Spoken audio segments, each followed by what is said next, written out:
C'est parti? Ok. Eh bien, bonjour à tous. On vous a demandé quelques minutes de patience, mais on va démarrer. Vincent, merci d'être avec nous aujourd'hui pour parler d'un sujet qui te passionne et passionnant. On va parler d'intelligence artificielle aujourd'hui, et d'un pan un petit peu, voilà, un pan de l'intelligence artificielle, et en particulier du projet Débatteur, qui est un peu dans la lignée de ce qu'a fait IBM sur on va dire les 20 dernières années. On peut parler de partie d'échecs avec Garry Kasparov. On peut parler de Jeopardy, le célèbre jeu télévisuel américain. Et aujourd'hui, tu vas nous parler donc de Débatteur. Alors, c'est quoi Débatteur, Vincent ? Alors, c'est une très très bonne question et c'est un bon projet. Alors, je vous propose déjà de commencer par une petite introduction un peu sur effectivement le traitement du langage naturel, ce que l'on fait aujourd'hui et ce sur quoi on travaille et comment le positionnement que l'on a, parce que je le vois des différents échanges que je peux avoir avec des clients et avec notre écosystème de partenaires. On est positionné un peu différemment d'autres acteurs, donc je vais essayer de clarifier un peu ce point-là. Juste peut-être pour me présenter, Vincent Perrin, j'ai actuellement en charge l'ensemble de l'écosystème de partenaires d'IBM pour les accompagner dans leur meilleure compréhension de l'ensemble des offres, et pas que d'intelligence artificielle, mais de l'ensemble des offres de notre portfolio. Et auparavant, en fait, pendant 4 années, j'ai guidé d'un point de vue technique les offres d'intelligence artificielle qu'on y mettait sous le petit verbiage Watson pour IBM France. Donc, effectivement, je suis un passionné d'intelligence artificielle, mais surtout de la manière dont ça peut transformer les organisations et de la manière dont ça transforme nos vies au quotidien, nous, en tant que citoyens. Et donc, je fais un certain nombre de conférences et de vulgarisation sur ce domaine. Et merci Sébastien, merci Philippe de l'opportunité d'échanger avec vous sur effectivement un sujet qui me passionne. Et pourquoi il me passionne et pourquoi il est fondamentalement important et pourquoi IBM y a consacré énormément de temps depuis très très nombreuses années. Alors peut-être je n'ai pas la liste des participants et je ne vous vois pas tous, mais il y a très probablement un certain nombre de jeunes qui sont de plus jeunes que moi qui sont dans l'assistance. IBM a sorti des solutions de type Via Voice sur la transcription vocale il y a maintenant plus de 30 ans.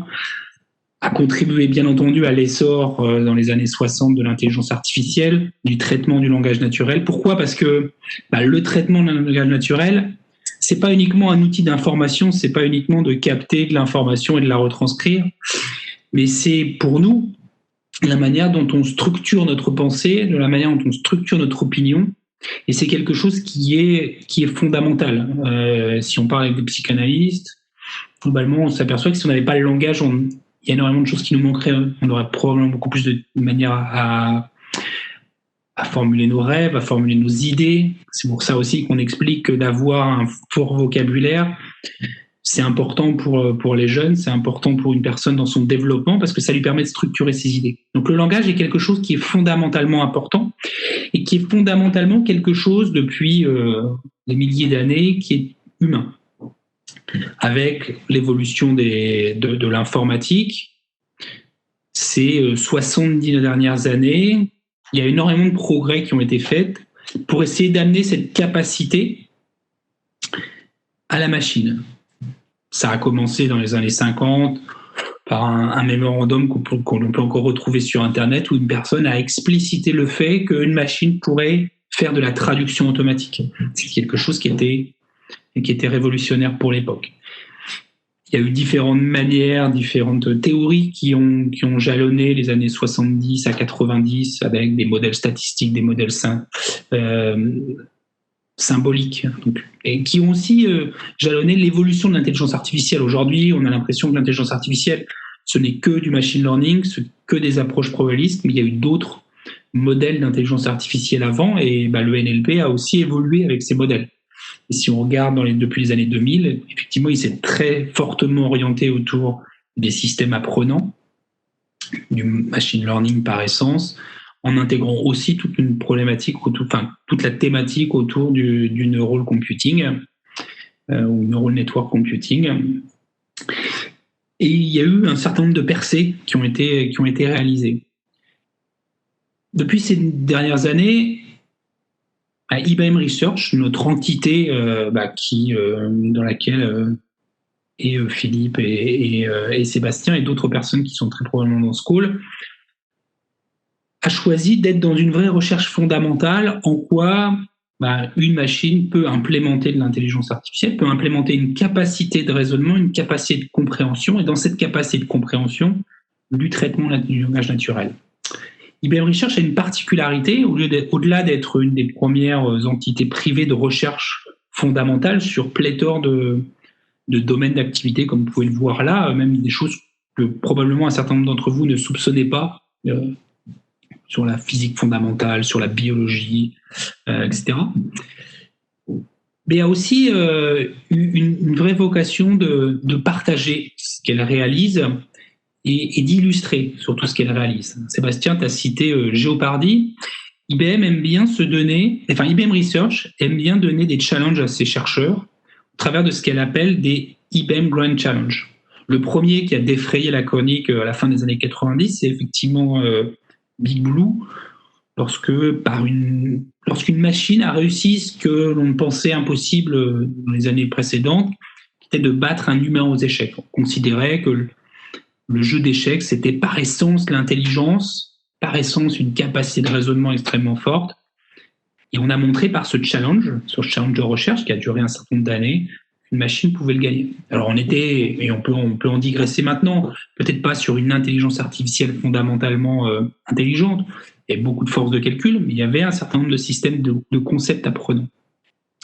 Suite à ça, il y a eu un autre challenge qui a aussi beaucoup défrayé la chronique et qui a probablement été un des vecteurs, loin s'en faut le seul, mais un des vecteurs de développement, de boom autour de l'intelligence artificielle, qui a été le projet pour nous Jeopardy, qui a donné naissance à notre suite de services et à un certain nombre d'entités chez IBM autour de l'intelligence artificielle, qui était Watson, où là, en fait, pour moi, on est sur un premier saut quantique autour de l'intelligence artificielle, où le système avait la capacité à comprendre le langage naturel, une partie d'un langage naturel, d'être capable de comprendre les subtilités de la question qui lui était posée, et ensuite de trouver dans un très large corpus d'informations la réponse, avec un certain nombre de contraintes qui lui étaient données. La première contrainte qui est la temporalité, il fallait répondre rapidement. Et ensuite, la deuxième que vous voyez vraiment au centre de l'écran, c'est qu'on était sur un système où on jouait de l'argent. Et en fait, quand l'humain propose une réponse, il propose une réponse liée à une somme d'argent qu'il peut gagner comme il peut perdre. Donc il y avait une nécessité d'avoir une confiance dans la réponse fournie, qui était un des critères importants. C'est-à-dire qu'on était sur des systèmes apprenants, qui sont par essence des systèmes probabilistes, mais donc le système devait avoir une confiance raisonnable dans la question qui lui était posée. Donc là, on a gagné, alors non pas contre les deux personnes qui étaient, deux humains qu'on a choisis dans la rue, mais vraiment deux joueurs chevronnés qui étaient le meilleur joueur en termes d'argent gagné et le meilleur joueur en termes de victoire. Juste pour vous donner un peu la complexité et la différence fondamentale qu'il y a entre ce système-là et un moteur de recherche. Et c'est un des éléments qui avait été donné là. Alors, Jeopardy, comme l'a dit Sébastien, c'est un jeu américain, c'est l'inverse d'une question pour un champion. En gros, on donne une réponse, il faut trouver une question. Une des réponses qui était proposée dans un des jeux et dans une segmentation qui était icône des séries britanniques, la machine à voyager dans le temps qui est apparue le jour suivant l'assassinat de Kennedy. Et là, il fallait que vous formuliez une question dans laquelle cette phrase correspondait à la réponse. Si vous prenez cette phrase et que vous la mettez dans votre moteur de recherche préféré, je l'ai fait pour vous, mais vous pourrez tester, si vous mettez cette phrase-là, vous voyez plein d'articles sur les premières, deuxième, troisième pages sur l'assassinat de Kennedy, sur les théories de conspiration. À partir de la troisième page, vous commencez à voir des choses de ce type-là, qui est en fait la question qu'il fallait se poser et à laquelle il fallait répondre, qu'est-ce que le TARDIS ? Alors pour les fans, des fois quand j'ai des jeunes qui regardent beaucoup les séries télé, ils trouvent la question. Je trouve qu'ils sont bien plus intelligents que moi. Le TARDIS, c'est une cabine téléphonique anglaise qui voyage dans le temps, qui est exactement l'élément là. Et c'était ça que le système devait faire. Donc il devait comprendre et extraire, non pas uniquement quelques mots-clés de la phrase, mais vraiment le contexte de la phrase pour être capable de le formuler. Ça, c'était une première révolution. Dans la classification, et ça a ensuite mené à un certain nombre de services et de développement de solutions dans les entreprises, le premier grand service, c'était tout ce qui tourne autour de la classification du texte. Il y a eu pléthore en France de projets autour de la classification des emails, de la classification de demandes clients faites de manière textuelle, ou alors, et je rajoute dans le NLP toute la notion de transcription vocale faite à la voix. Donc je mets dans les cases cette expression-là. Ça a aussi été un essor extrêmement important ces dernières années autour d'assistants virtuels. Assistants virtuels qui avaient capacité à supporter une interaction plutôt courte, plutôt assez fermée. Et c'est aussi une des différences par rapport à un système de type Jeopardy ou Watson qu'on avait conçu à l'époque en 2011, qui n'est pas un produit commercialisé, qui n'est jamais devenu un produit commercialisé dans sa forme jeu. Mais l'idée était de pouvoir dire, dans un assistant virtuel que vous utilisez probablement, peut-être pas quotidiennement, mais peut-être hebdomadairement, avec la SNCF, avec Orange Bank, avec d'autres entreprises sur différents supports, soit en vocal, soit en textuel. Et là, le système... Tu peux parler d'Alexa aussi, par exemple. C'est un assistant... Exactement. On voit l'explosion des assistants vocaux, alors que ce soit Alexa, que ce soit Google, feu Jingo pour Orange. Et donc on voit ce besoin-là où les systèmes ont de plus en plus la capacité à interagir de manière limitée dans une approche de questions-réponses. Je reviendrai sur la suite, parce que pour nous, même si aujourd'hui, Jeopardy, Watson de l'époque de Jeopardy, on n'a pas fondamentalement de solution équivalente, très ouverte en termes de questionnement et de capacité sur le marché, on va dire. On était dans une approche où on pose une question et on a une réponse. Ça a l'idée un certain nombre de solutions qui ont été déployées sur le marché, de type Watson Assistant, qui est une plateforme conversationnelle, Watson Discovery, qui est une approche de type moteur de recherche cognitif. Et pourquoi j'ai exposé ça? L'idée de ce Meetup, c'est pas du tout de faire une promotion de solutions IBM, mais c'est plus de dire que le positionnement que l'on a, qui est vraiment de fournir des services clés en main, sur étagère, pour les entreprises, avec les contraintes des entreprises. On va y revenir par la suite, mais une des grosses contraintes autour du NLP, c'est toute la problématique de données d'entraînement, de volume de données d'entraînement. C'est aussi la problématique du format des documents.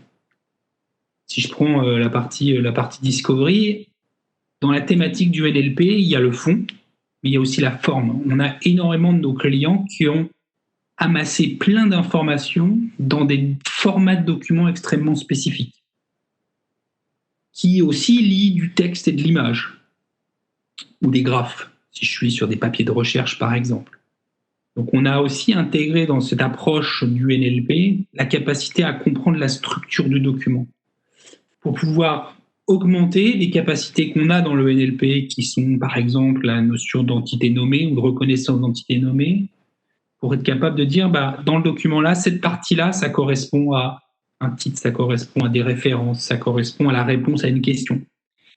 Et le système va apprendre de cette première pseudo-annotation des documents pour pouvoir dire, j'ai un nouveau document qui arrive absolument inconnu en termes de fond.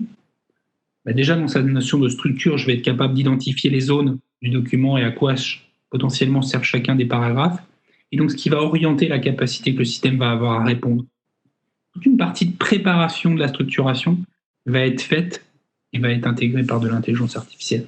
Ça, c'est un des éléments qui est assez souvent insoupçonné, mais toute cette notion de préparation de données, qui peut, quand on fait de la pure recherche, avoir été fait en amont et pas forcément comptabilisé, est extrêmement important dans le coût global d'un projet. Et j'en reviens aussi dans cette approche-là.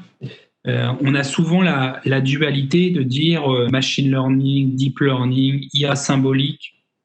Aujourd'hui, on ne parle que de deep learning et la seule solution, c'est le deep learning. Alors là, je remonterai à 6 mois, 12 mois. On voit que ça commence légèrement à un peu changer. On s'aperçoit que le paradigme n'est pas uniquement une approche algorithmique ou une technologie, mais souvent des approches hybrides. Quand je parlais, et pourquoi j'ai fait l'allusion sur l'IA orientée entreprise, c'est que dans le NLP, quand on s'adresse à une entreprise, malheureusement, la plupart du temps, ils ont des données, mais ils n'ont pas des données qui sont facilement exploitables par de l'intelligence artificielle. Elles ne sont pas, ou très peu, ou voire mal labellisées. Elles sont, comme je l'évoquais, peu structurées, énormément disséminées. Et donc, on s'est aussi fait fort dans toute l'approche algorithmique qui est faite autour du solutioning de nos différentes approches, d'être dans des modèles hybrides. Et on s'aperçoit que de plus en plus, d'ailleurs, quand on construit des solutions d'intelligence artificielle, pour le NLP ou en général, une approche hybride en composant plusieurs algorithmes est souvent la solution. Par exemple, pour la partie classification d'intention, qui est un des pans du NLP, j'ai cette phrase-là, cette demande-là, je voudrais réserver une table dans votre restaurant. À quoi correspond-elle ? Correspond à une demande de réservation. Cette notion de classification, si je veux avoir quelque chose d'extrêmement précis, mais qui n'est pas fondamentalement extrêmement coûteux en termes de temps à l'entraîner, ou coûteux en termes d'argent, une approche hybride peut être extrêmement intéressante. Et c'est ce qui a montré ces dernières années que la solution ou les solutions de classification d'IBM, elles étaient plutôt dans le haut du panier en termes de précision, mais aussi en termes de rapidité d'entraînement. Pourquoi ? Parce que elles mêlent, comme vous voyez là, du deep learning pour extraire des features générales, produire de la généralisation sur les langues, mais également un SVM qui faisait la combinatoire entre cette notion de généralisation et un fine-tuning lié aux données spécifiques du client. Et le SVM est beaucoup plus rapide et probablement beaucoup plus incrémental qu'un deep learning, et donc, in fine, moins coûteux en termes d'entraînement. Et un des gros challenges de l'IA de demain, c'est aussi toute la partie optimisation énergétique de la problématique d'entraînement. Et comment je rationalise ça ? Alors, si on le voit dans la composante énergétique, c'est une chose. Si on le voit dans la composante temps et donc argent pour l'entreprise, c'en est une autre. Et puis après, toutes les problématiques de côté incrémental de l'apprentissage. Si je suis, par exemple, sur une plateforme conversationnelle, je vais peut-être faire des réentraînements tous les jours. Donc, si je dois relancer un entraînement sur un très large neural networks, c'est peut-être pas forcément optimisé. Celui-là, il aura peut-être un cycle de réentraînement plus long, peut-être à la semaine, peut-être au mois en fonction des besoins, et puis des incréments beaucoup plus faibles, mais importants pour une bonne compréhension par d'autres algorithmes. Donc ça, c'est un des éléments de recherche sur lesquels on avait beaucoup travaillé ces dernières années pour essayer de montrer les bons modèles hybrides et pas avoir à être un pur puriste en disant c'est ce réseau de neurones-là qui est le plus pertinent. Alors, où est-ce que ça m'emmène, cette partie-là ? Ça m'emmène sur le projet débatteur. Je parlais de IBM Grand Challenge en introduction. Juste après Jeopardy, en 2011-2012, il y a une nouvelle proposition qui a été faite à l'ensemble des chercheurs d'IBM en disant proposez votre idée, proposez votre Grand Challenge. Et probablement qu'un va être sélectionné et ensuite vous aurez un certain nombre de fonds pour pouvoir réaliser ça. Un peu à la mode d'une entité de recherche classique qui propose son idée, qui est validée et ensuite on va mettre le fonds. Il y a une petite équipe israélienne qui s'est lancée dans l'aventure, qui a lancé un petit mail, une sorte de bouteille à la mer sur une idée. Pensant très probablement qu'elle n'allait pas être acceptée. On l'a peut-être regretté dans les premières minutes après l'avoir envoyé, qui était de dire, Jeopardy, on était dans un mode où je posais une question, j'avais une réponse. Mais ça, c'est pas fondamentalement... Alors, c'est quelque chose qu'un humain fait, mais c'est pas notre quotidien. Notre quotidien en tant qu'humain, c'est d'échanger avec les autres. Et c'est aussi souvent d'échanger des idées dans une approche contradictoire. Typiquement, d'échanger des arguments et de débattre. De débattre sur un thème, sur une idée. Et donc là, la question qu'ils se sont lancée, le challenge qu'ils ont proposé, c'est peut-on concevoir une machine qui va être demain à même de débattre avec un humain.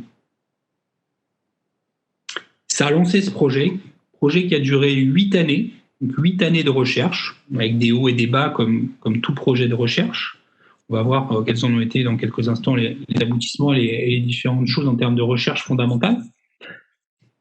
Et si je vous pose la question, par exemple, vous devez, pour vous montrer un peu la profondeur et la complexité de ce type de choses, il y a un peu moins maintenant d'1 an, on a fait un grand débat public, juste après le CES de Las Vegas, entre le champion du monde de débat 2016, ça existe, il y a des compétitions de débat. Alors en France, c'est beaucoup des concours d'éloquence d'avocats, Cambridge, enfin en Angleterre, c'est beaucoup plus normé. Pareil aux États-Unis, il y a des ligues de débat qui débattent sur n'importe quel sujet, dans des formats assez imposés. Alors là, on a pris un format assez particulier, le format dit Oxford. Il nous fallait quand même un minimum de structuration et de canevas pour débattre. Si j'imagine un débat politique comme on a pu voir aux États-Unis il n'y a pas très longtemps, c'est peut-être encore un peu plus dur pour une machine. Au-delà du fond, c'est vraiment la forme qui peut être dure. Donc là, il y a une forme un peu débat, un peu connue. C'est une question lancée, inconnue au préalable des 2 participants, 15 minutes de préparation, un texte introductif, une ouverture qui a vocation à durer à peu près 3 minutes, des textes contradictoires qui reprennent l'ouverture et les arguments de l'un en essayant de les opposer, en amplifiant ces arguments en fonction des besoins, et une synthèse, un résumé, une conclusion. Si je vous demande de faire l'exercice, par exemple, alors, le sujet qui était là, qui est un sujet assez polémique aux États-Unis, c'est faut-il privatiser l'école élémentaire ? On en a fait d'autres, j'en parlerai par la suite, mais du style est-ce que l'intelligence artificielle est bien ou mal pour la société ? Faut-il légaliser le cannabis ? Alors on prend souvent des sujets qui sont un peu contradictoires et sur lesquels on va trouver des arguments positifs et des arguments négatifs. Voilà des exemples qui ont fait. Mais voilà, sur celui-là, juste pour vous illustrer rapidement ce que ça a donné, alors vous aurez probablement accès à la présentation et la vidéo est publique de ce débat, mais juste pour vous montrer un peu la phase d'introduction, je vais vous lancer une petite vidéo. Ça passe bien. Ouais, c'est parti. Ladies and gentlemen, here we go, Project Debater. Greetings, Harish. I've heard you hold the world record of debating competition against humans, but I suspect you've never debated a machine. Welcome to the precinct. I think we should subsidize preschools. We are going to talk about financial issues, but not only about them. In the current status quo, we accept that the question of subsidies goes beyond money and touches on social, political, and moral issues. Thanks for this final opportunity to speak out in this debate, and thanks, Harish Natarajan. One might say that this conversation can serve no purpose anymore, but I feel differently. Allow me to start with a brief rebuttal. Among other things, I think Mr. Natarajan suggested that preschools should not be subsidized because this will reduce their quality. I would like to offer a different view. I disagree with my opponent. One of many reasons is that subsidizing attracts more skilled and qualified people to the field, improving the quality of preschools for all. Here is a final summary of my arguments today. My opponent claimed that preschools are harmful. I believe my argument suggested that the benefits outweigh the potential disadvantages. I touched upon 3 issues: children, students, and crime. Donc, je ne vous ai pas passé l'entièreté du débat, l'on s'en fout, juste la partie introduction, la partie conclusion, mais vous voyez, rien que sur ces deux textes, il y a déjà deux grandes problématiques qui s'adressent.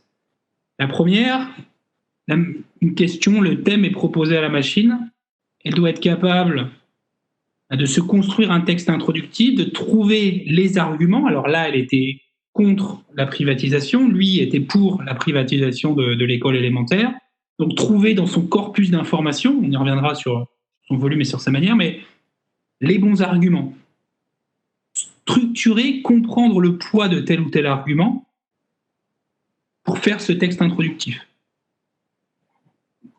Et quand je suis dans les phases suivantes du débat, le contradicteur, donc Nachim, a donné des arguments. Donc il y avait aussi, et c'est ce que vous voyez en conclusion, la nécessité de comprendre ces arguments et d'être capable de fournir les bons contre-arguments, d'expliciter pourquoi la machine, dans ce cas-là, n'est pas d'accord avec ce qui était dit, ou alors de choisir, de dire je vais renforcer quelques arguments qui ont plus de poids plutôt que d'essayer d'attaquer.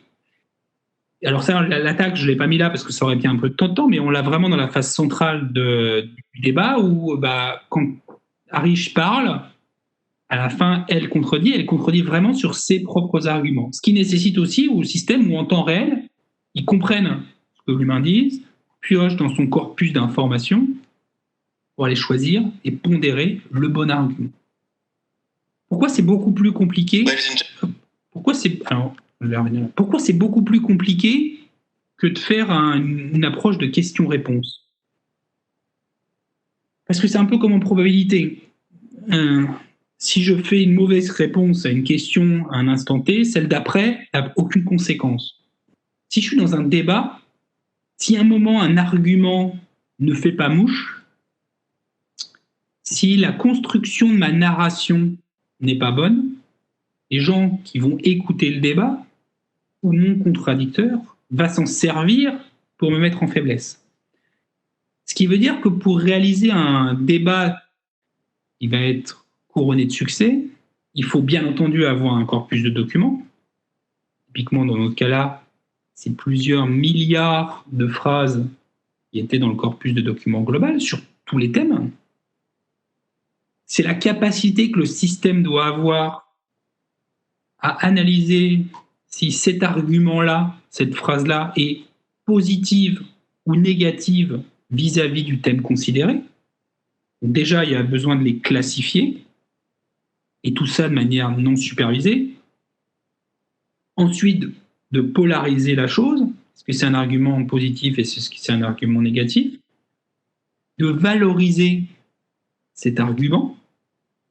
Est-ce que cet argument va faire mouche ? Parce que bien entendu, dans tout son corpus d'informations, il va avoir une kyrielle d'arguments, mais l'idée, c'est pas de sortir toute la liste à la Prévert des arguments pour ou contre, c'est de les sélectionner. La plupart du temps, un bon texte introductif, c'est sur 3 arguments, donc il va falloir être capable de trouver les 3 arguments qui vont faire mouche. De souvent lier des arguments à ça, ce que font, et c'est des techniques d'argumentatif qui sont développées, qu'on a implémentées dans la machine, et qui va analyser le corpus et implémenter ces techniques de débat, trouver des arguments. Si je parle beaucoup, par exemple, des élections présidentielles, je vais essayer de me lier à des arguments autour des élections parlementaires ou sénatoriales. Parce que je reste dans le cadre d'une élection, mais je vais avoir des éléments connexes qui vont aider à mon argumentaire et qui vont le construire.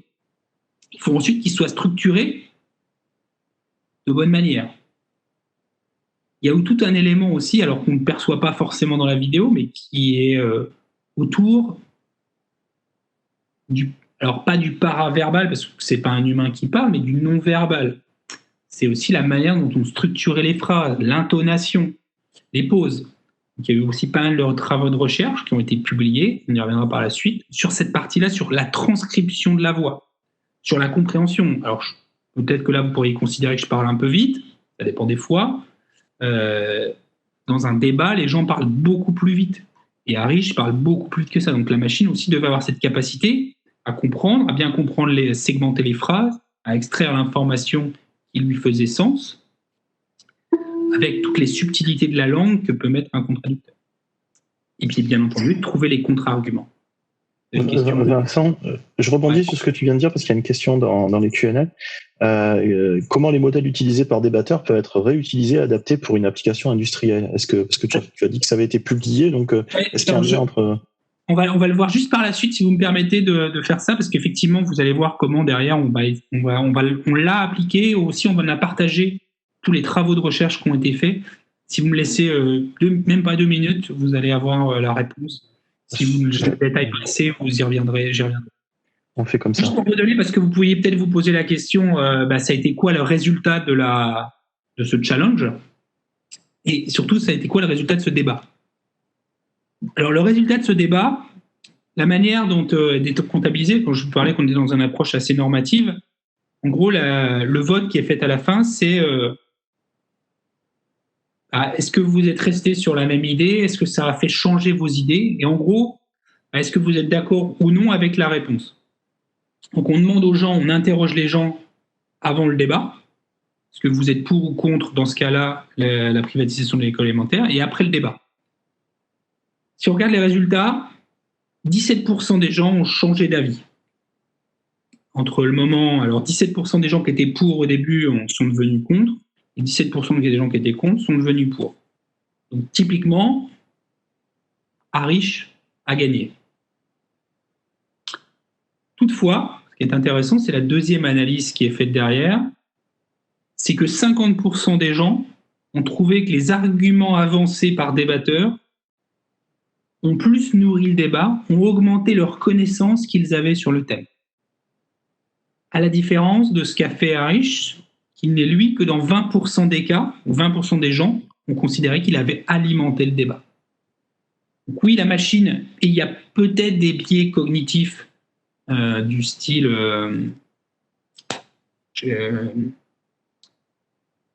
je ne sais plus le paradoxe qui existe là, qui existe en humain où on essaie de se protéger vis-à-vis de la machine, qui a dit je vais plutôt écouter l'humain et donc je vais plus proposer ça. On ne le sait pas, mais globalement la finalité n'était pas là et j'en reviendrai sur la finalité par la suite. Mais globalement, ce qui est intéressant en deuxième analyse, c'est que les arguments qui ont été avancés étaient peut-être plus percutants, et en tout cas ont beaucoup plus nourri le débat. Ça, c'était un élément important. Sur les 4 grands thèmes sur lesquels les équipes de recherche ont travaillé, c'était d'être capable de comprendre le sujet.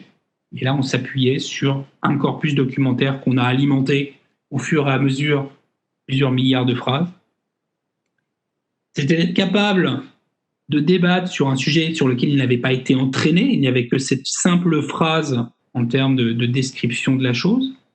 Et donc, il devait être capable de construire son argumentaire. Avec ce que j'évoquais tout à l'heure, surtout dans son corpus d'informations, de classifier la chose. Et de faire ce qui est très probablement assez simple pour un humain, dire cet argument est positif, il est négatif, transcrire ça à une machine. Et dans les travaux de recherche, il y a aujourd'hui plus de 45 papiers de recherche qui ont été faits et qui ont été publiés sur plein de pans. Et sur toute la partie argument mining, donc creuser l'argumentaire, extraire d'un corpus de données des arguments, d'être capable de les polariser, d'être capable aussi de faire de l'analyse de sentiments sur ceci, alors qui revient un peu dans cette approche de polarisation, donc qui est liée à ça correspond au domaine, et ça correspond au domaine, ça intègre, vous voyez, pour ceux qui ont joué avec du NLP, sur l'extraction d'entités nommées, sur la contextualisation, parce que si on va retrouver un texte qui probablement utilise le même vocable, mais qui traite d'un sujet complètement différent que celui qui était posé dans la question, il faut l'extraire dans son argumentaire. Parce que si la machine l'intègre, typiquement, comme je l'évoquais précédemment, tout son débat va s'écrouler parce que l'argument qu'il aura poussé sera complètement non pertinent par rapport au sujet. Et c'est arrivé au début. Et on a amélioré la machine pour qu'elle ait cette capacité à beaucoup plus facilement miner. Donc tout ça, c'est disponible. Tous ces papiers de recherche sont disponibles. On a aussi souhaité qu'une grande partie des datasets d'entraînement ou d'illustration sur le stance classification, sur la partie text-to-speech, comment on entraîne un système, quels ont été un certain nombre des modèles, des données d'entraînement pour avoir des expressions beaucoup plus expressives du narrateur qui ont été mis dans la chose, et donc qui est directement accessible à la communauté, aux différents chercheurs, parce que, comme je le disais, on va revenir un peu sur les applications qu'on imagine demain. L'idée, c'est pas, au travers de cette machine, de concurrencer l'humain, loin s'en faut, et dans une certaine manière, je suis plutôt satisfait du résultat, en disant la machine a perdu versus l'homme. Ça a permis de faire rire quelques journalistes qui n'avaient pas forcément compris les tenants et les aboutissants. Certains l'ont compris en France. Il y a quelques journalistes qui ont bien analysé un deuxième degré d'analyse de la situation. Pourquoi ? Parce que ce qu'on veut, c'est un système qui a vocation à aider à la prise de décision. Il y a un paradoxe en psychologie qui est assez simple. C'est que malheureusement, plus vous avez d'informations, moins la plupart du temps vous prenez de bonnes décisions. Parce qu'un flot d'informations ne va pas vous aider, parce que l'humain, dans sa capacité à analyser des signaux faibles, à extraire la bonne argumentation versus une masse d'informations colossale, ce n'est pas quelque chose de forcément trivial. Donc, un des axes de développement majeur de la technologie qu'on a là, de l'idée qu'on a derrière cette technologie, c'est d'aider l'humain à prendre la décision. Dans les illustrations qu'on suivit, on a par exemple lancé sur ce débat-là, c'est faut-il bannir le jeu ? Alors on ne l'a pas fait sous forme de débat, mais on l'a fait sous forme d'interrogation d'un public. Alors là, on l'avait par exemple fait sur un salon, où on a demandé aux gens, à travers d'une tablette iPad, lorsqu'ils passaient sur le stand IBM, donnez vos arguments pour et contre. Les gens en ont saisi un texte, alors j'ai traduit en français, qui était proposé par une personne sur pourquoi il faut bannir les jeux. Pourquoi la personne est contre. À la fin de l'événement, donc là, ça donnait un peu les pourcentages. On avait 44% des gens qui supportaient cette initiative, 56% qui la contestaient. Et le système a généré un texte. Alors là, vous n'en avez qu'un subset, avec la première partie argumentative, positif et négatif. Globalement, il a fait une synthèse des arguments positifs de manière structurée. Il a fait une synthèse des arguments négatifs de manière structurée. Dans l'interface, on a aussi mis les thèmes qu'il avait omis pour amener plus de transparence. Parce que l'idée, c'est pas non plus d'introduire par cette analyse des biais spécifiques qui pourraient être menés en fonction des besoins. Donc aussi permettre d'avoir une deuxième année de profondeur, mais en tout cas d'avoir cette synthèse sur cet exemple-là. Et cette synthèse, on l'a mis en œuvre dans différentes occasions. En 2019, il y a un concours qui a été fait à Cambridge en UK, dans une société qui fait des débats, qui aime bien se réunir pour faire des débats, ou dans lequel on a mis la machine. Celle qui est encore plus intéressante, alors on aurait pu imaginer la faire en France, on l'a malheureusement d'abord fait à Lugano, en Italie, mais l'idée était d'analyser la votation que les gens pourraient faire sur le développement de la voiture autonome. Donc ils ont fait une consultation publique et on s'est servi de la technologie projet débatteur pour synthétiser l'ensemble des arguments pour et contre. Par exemple, pour fournir ces arguments-là en synthèse à des gens qui avaient derrière besoin, nécessité, alors ça pouvait être des hommes politiques ou autres, de prendre une décision sur faut-il supporter le développement de la voiture autonome ou pas. Ça, c'est une première illustration qu'on fait. La deuxième illustration, c'est l'intégration dans un certain nombre de services de NLP qu'IBM a, de ces technologies pour faire de la classification ou de la clusterisation non supervisée de textes. J'ai plein de textes, je vais les regrouper ensemble. Je vais extraire la chose. Faire aussi de la summarisation. Puisque ce que l'on voyait dans le texte là, c'est en partie être capable de résumer un très fort volume d'informations que l'on a regroupé par thème dans un texte. Donc, c'est une partie de la summarisation. Donc, il y a tout un travail autour du NLG dans ce type de technologie. Un peu plus proche de nous, ils ont fait la même chose pendant l'US Open. Pendant l'US Open, vous aviez entre deux joueurs de tennis, et comme je suis vraiment pas un fan de tennis, je me souviens plus lesquels. Chaque jour, une question était posée. L'ensemble des gens qui étaient fans de tennis pouvaient aller mettre leurs réponses entre qui de Martina Navratilova et Chris Evert était la plus grande joueuse de tous les temps. Les gens mettaient les arguments et debate, project debater, faisait la synthèse et construisait un petit texte, comme vous pouvez le voir ici sur Roger Federer, synthétique, explicitant la question qui était donnée. Donc c'était une synthèse qui était fournie en appuyant les différents arguments. Et on en fait un le 9 octobre en live, assez proche de ce qu'on avait fait, et on utilise la même organisation qui est Squad Intelligence aux États-Unis, qui est une association de débat, sur Bloomberg, où là, depuis un peu plus d'un mois, on a demandé à toute personne qui le souhaitait de mettre des arguments pour ou contre sur cette question. Est-ce que la course à l'espace entre les États-Unis et la Chine est une bonne chose pour l'humanité? Et globalement, Project Debater va être un des panélistes du débat, le 9 octobre, sur ce thème-là, et va s'appuyer pour son argumentaire de ce que les gens, de ce que les humains, de gens comme vous et moi, et vous pouvez encore, et c'est encore ouvert, mettre vos arguments sur ce sujet-là si ça vous intéresse, si vous voulez vous prêter au jeu, va se servir de ces arguments-là pour construire son débat et réagir par rapport aux panélistes. Tu veux dire que demain, on va pouvoir suivre ça, en gros? Ouais, exactement. Ah oui, c'est demain, je suis fatigué dans les dates, mais c'est demain. Alors, c'est un peu tard pour nous, et ça doit être minuit heure américaine, heure anglaise, donc ça doit être 1h du matin en France. Je peux faire demain, et si je suis bon dans les calculs. Et oui, on pourra le suivre en live, ce débat-là. Il sera enregistré, vous aurez accès au replay. Mais voilà. Mais je voulais juste insister, alors ça, c'est une illustration du système, mais la vision que l'on a derrière, si je me raccroche à mon introduction sur nous souhaitons vraiment fournir de l'IA pour les entreprises, c'est comment demain, au travers de ce type de technologie, de fonctionnalité de l'intelligence artificielle, liée par tous les pans, et on voit bien qu'on n'est pas sur l'extraction d'entités nommées, sur juste l'analyse de sentiments et autres, c'est vraiment un système complet qui agrège plein de pans de recherche et de technologie, aider à la prise de décision.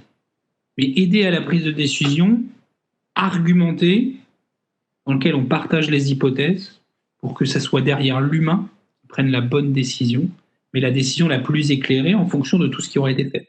Si je reprenais par exemple, alors ça n'a pas pu se faire pour plein de bonnes raisons, et une des premières étant le timing et la langue française qui n'était pas forcément prête à dans un temps, mais sur le grand débat, j'ai une grosse consultation publique, un peu comme on a fait à Lugano, pour toutes ces informations, et je synthétise les choses sans positionner. Et on s'était amusé en interne à faire des débats, la machine pour et la machine contre. Elle peut débattre par infini, pas de manière infinie, parce que les arguments sont finis sur un sujet donné, mais peut débattre de manière très longue sur un sujet entre elle-même, parce qu'elle n'a pas de positivité ou de négativité sur un sujet, elle n'a pas d'affect sur un sujet, elle prend les arguments, elle les synthétise, elle analyse leur poids, et elle est capable de les retranscrire. Et donc c'est derrière l'humain qui va prendre sa décision, mais la décision la plus éclairée possible. Quand tu dis qu'on a demandé à ce qu'un panel alimente la machine, fournisse des questions sur ce débat concernant la course dans l'espace, là, la machine va s'alimenter de ces questions pour pouvoir construire son argumentaire. Son argumentaire. Exactement. Et comme elle l'a fait, alors dans le projet débatteur, il y a à peu près un an, pendant le débat sur l'école élémentaire, on lui avait intégré une grande partie de l'Internet et des newspapers et autres pour qu'elle ait un gros corpus. Là, l'idée, c'est que ça soit les humains, de par leur affect spécifique sur tel ou tel sujet, qui alimentent en idées. Donc la notion de je dois trouver dans un très large corpus de documents comme Wikipédia et toute la presse les arguments positifs et négatifs, on l'omet dans ce cas-là. Mais par contre, c'est tout le panel des gens qui décident de contribuer en termes d'idées, c'est eux que je vais utiliser comme source d'information. Et derrière, je vais construire mon argumentaire en fonction de ce que ceux-ci m'auront alimenté. On parle de la votation tout à l'heure, on est exactement dans cette approche. Je suis en train de suivre les Q&A, le chat en même temps, et une question de Kevin qui dit: la machine est-elle capable de filtrer les arguments basés sur des fausses informations? Alors en fait, là vient la notion de volume, parce que elle ne va filtrer l'information que par la capacité. Elle ne va pas analyser en disant cet article-là, tiens, il me paraît bizarre, je vais aller regarder si d'autres en parlent. Et c'est plutôt, elle a tout son corpus d'informations.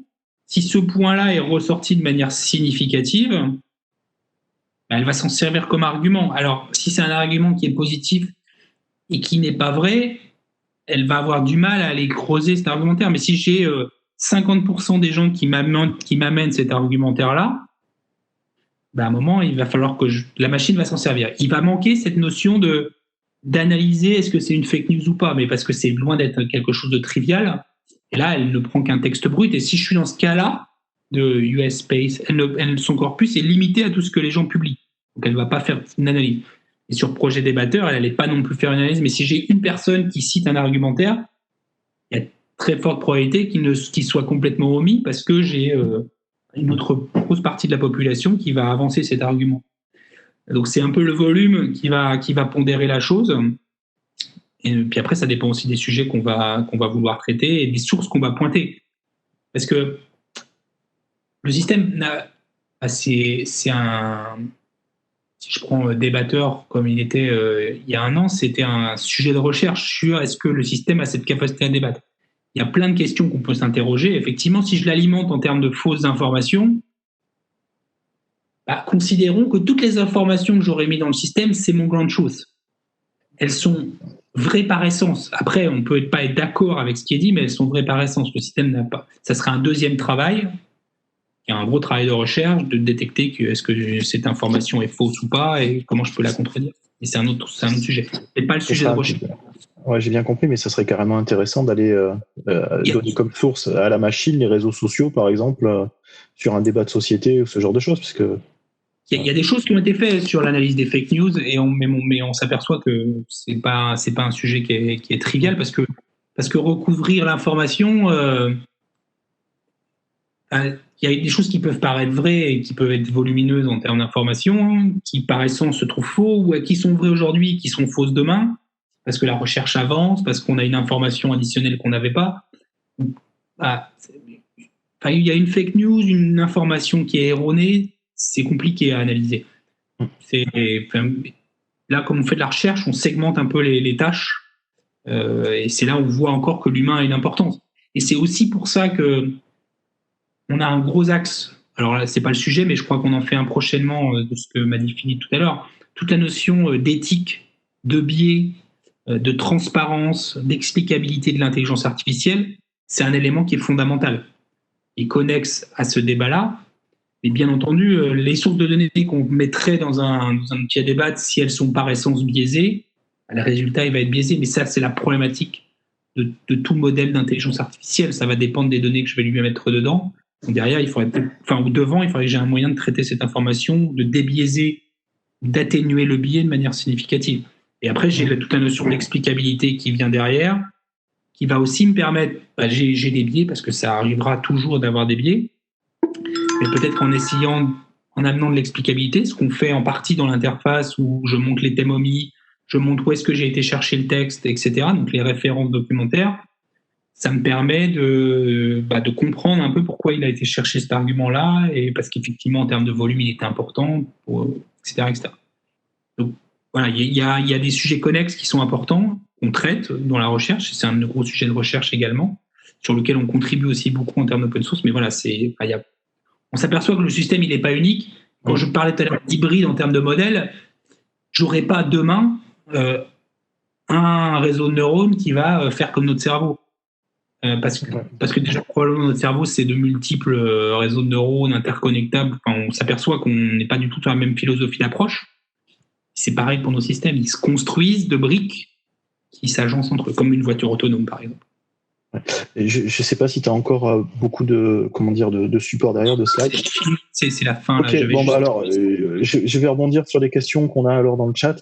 Il y en a une que je voulais te poser tout à l'heure et qui est évidente. Est-ce qu'on a testé le cas où la machine débat contre elle-même ? Oui, on a testé le débat. C'est ce que je l'évoquais tout à l'heure. On a testé le débat elle-même. Et en fait, ça montre une chose, c'est que là, dans ce débat-là sur l'école élémentaire que vous avez vu, elle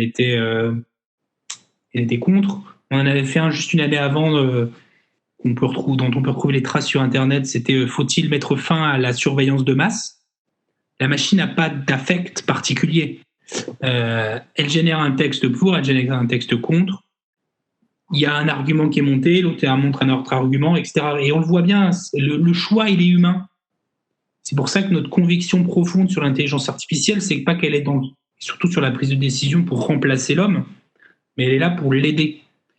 Elle est là pour l'aider en synthétisant l'information, la structurant, pour que lui puisse prendre la décision. Et la décision de faut-il bannir le jeu, il y a cet argumentaire qu'on voit là sur l'impact qu'ils peuvent avoir sur la famille, sur l'intégration d'une personne dans la société. Je serais plutôt négatif. Sur le fait que ça peut être un élévateur social. Ça, on peut en discuter très fortement. Mais après, j'ai d'autres éléments. J'ai la culture des gens. Donc oui, la machine peut débattre entre elles. On a fait les tests.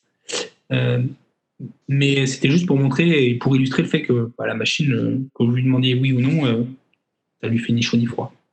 Il y a d'autres questions. Alors, il y a deux questions de... Alors, attends, je remonte là. Deux questions d'Hervé qui posent...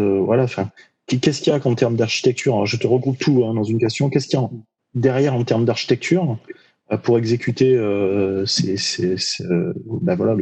projet débatteur? Et est-ce qu'on a une idée de l'énergie dépensée pour l'entraînement? Voilà. Versus les 15 minutes de débat. Combien d'énergie on a dépensé? Ouais. Alors, j'ai pas de chiffres tangibles et je pense pas qu'on ait communiqué sur ces éléments-là. Ce que vous pouvez déjà voir, c'est que ces 15 minutes de débat, c'est le résultat de 8 années de recherche.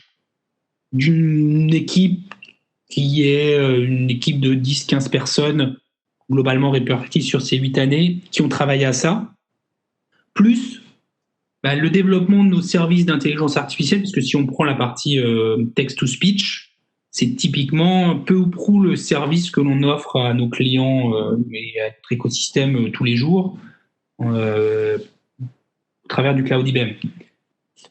Donc ils ont fait un certain nombre de reuse sur ça, mais oui, c'est un travail qui est conséquent. Mais c'était vrai pour Jeopardy, c'était vrai pour comment ça s'appelle, pour Deep Blue. C'est conséquent parce que, comme je le disais, comme vous pouvez le voir dans les travaux de recherche, c'est très pluridisciplinaire. On n'est pas, et je mets pas du tout en défaut cette approche parce qu'on l'utilise aussi dans la technologie débatteur, mais toute la thématique autour des transformers, où là donc il y a un élément qui révolutionne, on va dire, le traitement NLP avec des capacités de gestion de l'attention et de la bidirectionnalité dans la compréhension de l'importance des phrases et de la contextualisation. Mais là, on est sur un pan. Ici, on est sur une solution finie dans laquelle j'ai plein d'éléments différents qui sont importants pour concourir à la construction de la solution. Donc, c'est très consommateur parce qu'à un moment, comme je disais tout à l'heure, si j'ai un des éléments qui ne marche pas, tout le reste peut être parfait, quasiment parfait, mon résultat ne sera pas bon. C'est aussi pour ça que ça a pris énormément de temps. Il y a une question de Christophe qui dit « Question sur la summarisation. Est-ce qu'IBM propose ou va proposer des solutions à ce propos ?» Je suis désolé, je ne sais pas ce que c'est. C'est le résumé automatique. Alors oui, on va intégrer dans un premier temps, on va intégrer dans un des services que je vous ai évoqué tout à l'heure, qui était Discovery, Watson Discovery, les capacités de summarisation. Alors l'idée, c'était pas de faire au travers de ce meet-up une promotion des solutions IBM, c'est pour ça que je l'ai pas mis, mais un des premiers résultats du projet débatteur, au-delà de tout ce que l'on voit là, c'est que un certain nombre de ces éléments de recherche, on les intègre dans nos services d'intelligence artificielle. Et toute la partie clusterisation non supervisée, les améliorations qu'on a sur la partie sentiment analysis et la partie résumé ou summarisation va être intégrée dans Watson Discovery, donc qui est notre moteur de recherche cognitif. Pourquoi ? Parce que c'est un des éléments qui était important pour améliorer la recherche. Donc on les intègre et donc c'est vraiment une première application de ce que va être le projet des retombées du projet débatteur. On a eu des retombées sur le projet Watson de l'époque et on en a sur le projet débatteur, en plus de tout ce que l'on fait là, un peu comme cela, mais là c'est plus des démonstrateurs technologiques que des solutions finies, parce que vous avez pu le voir pendant la petite vidéo. Aujourd'hui, le projet débatteur, c'est un truc assez sexy et assez grand avec les 3 petits cercles qui bougent. On va pas vendre ça aux clients en leur disant mettez ça dans l'accueil de votre entreprise et les gens vont pouvoir débattre. Ça n'a pas de sens. Et donc, c'est vraiment des extractions technologiques qu'on souhaite aussi que la communauté puisse en bénéficier, d'où les datasets, d'où les les travaux de recherche partagés. Parce que voilà, ça doit être une approche d'éduquer aussi un peu toute la communauté sur ce que l'on peut réellement faire avec l'intelligence artificielle. Et juste avant... vas-y. En fait, il y a quelqu'un qui disait que l'adresse web là, que tu viens de nous donner ne fonctionne pas. Donc, il y a peut-être un espace entre débatteurs et IBM qui ne vont pas. Oui, je vous confirme, c'est mal fait. Il y a un underscore ici. Ah, voilà. Donc, pour Mehdi. Donc, Mehdi, il faut mettre un underscore entre débatteurs et IBM. Et pour tous les autres, voilà, même chose. C'était une erreur. Mais merci Mehdi, parce que ça me permet d'introduire ce slide avant de prendre une autre question. On a fait une petite vidéo qui dure à peu près 25 minutes sous forme de film documentaire sur un peu toute la construction du projet débatteur du début jusqu'à la phase finale, avec Harish qui parle, avec l'équipe de développement qui parle et surtout qui parle des écueils qu'ils ont eus, parce que là, je vous montre le résultat final. Mais vous imaginez bien que sur 8 ans, il y a plutôt à un moment des phases de découragement en disant on n'y arrive pas, parce que il y a rien que la notion de polariser un argument versus un autre, c'est loin d'être trivial. C'est facile pour un humain, c'est loin d'être facile pour une machine. Parce que, comme on l'évoquait, cette notion du bien et du mal, elle l'a pas par essence. Et elle l'aura probablement jamais. Alors, Mehdi me dit que même avec l'underscore, ça marche pas. Donc, il va falloir Alors, attendez. Si, ça marche. Je viens de cliquer. Je suis là. Écoute, je mettrai le lien, le lien dans le replay. On a des questions. Une question de Pierre-Jean qui dit les argumentaires rédigés dans un langage châtié seront-ils plus utilisés, seront-ils interprétés comme plus valables pour réaliser une synthèse que ceux rédigés avec des fautes de grammaire, d'orthographe, etc. Point d'interrogation. C'est une très très bonne question. Je vais dire que je la prends. Je ne sais pas comment je pourrais vous y répondre, mais c'est une bonne question. Je ne sais pas vous répondre là. Je ne sais pas comment il a géré, parce que la plupart du temps, enfin en tout cas si on prend le projet débatteur, il allait chercher les argumentaires dans des sources plutôt préparées, du style newspaper, enfin journaux, type Wikipédia, donc, dans lequel il n'y a pas pléthore de fautes. Dans l'initiative qu'on faisait sur les salons, il y en avait probablement un peu plus. Mais par le volume, ça les limite. Mais après, est-ce qu'il aura une pondération plus forte ou pas ? Je ne saurais pas vous dire. Est-ce que cette pondération ressortirait dans la logique d'apprentissage ? Je ne saurais pas vous dire. Karima nous pose une question. Pour la summarisation, est-ce que vous utilisez des méthodes par abstraction ou extraction ? Alors attends, j'essaie de reprendre le truc. C'est de l'extraction et de la concaténation. C'est par extraction.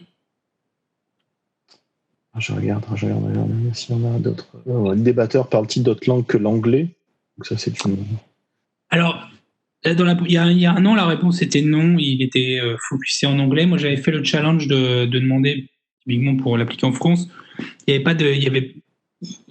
y avait juste la problématique des datasets, d'un certain nombre de datasets d'entraînement sur la partie sentiment analysis qui n'était pas préparée pour débatteurs et là.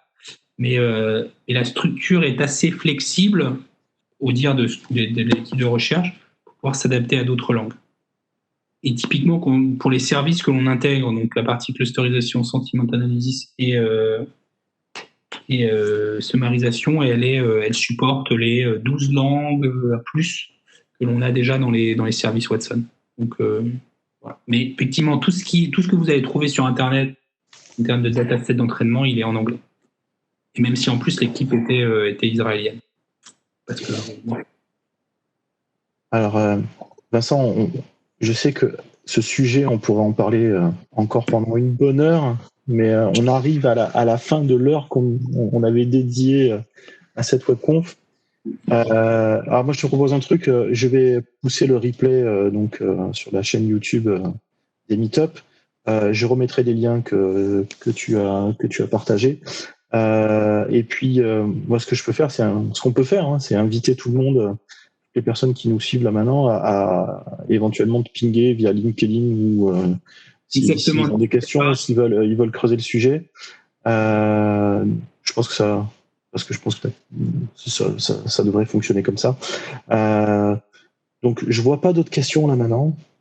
Et puis il y a une personne qui me dit qu'elle doit rejoindre une autre activité professionnelle, enfin son activité professionnelle. Pour synthétiser, je vous remercie. J'espère que ça vous a intéressé.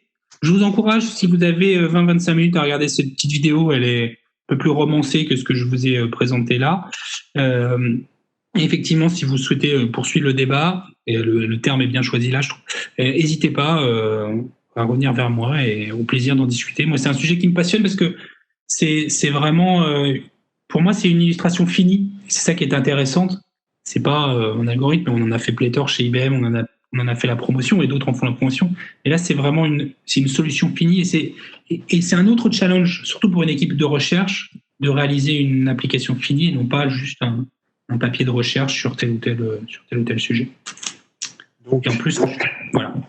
Donc demain soir à 1h du matin, plutôt que de regarder la suite des séries Netflix ou autres, on peut se connecter pour voir la machine répondre en direct. Ça peut être super sympa. J'imagine qu'il y aura des replays. Oui, il y aura des replays. Voilà. Et moi, on va vous proposer un replay de cet échange avec toi, Vincent, online soon. Et puis, moi, je voudrais surtout te remercier d'avoir passé 1 heure avec nous et puis d'avoir partagé ta passion. Et puis nous avoir fait découvrir ou redécouvrir pour ceux qui connaissaient ce projet et ce qu'il y a derrière. Merci beaucoup à toi, Vincent.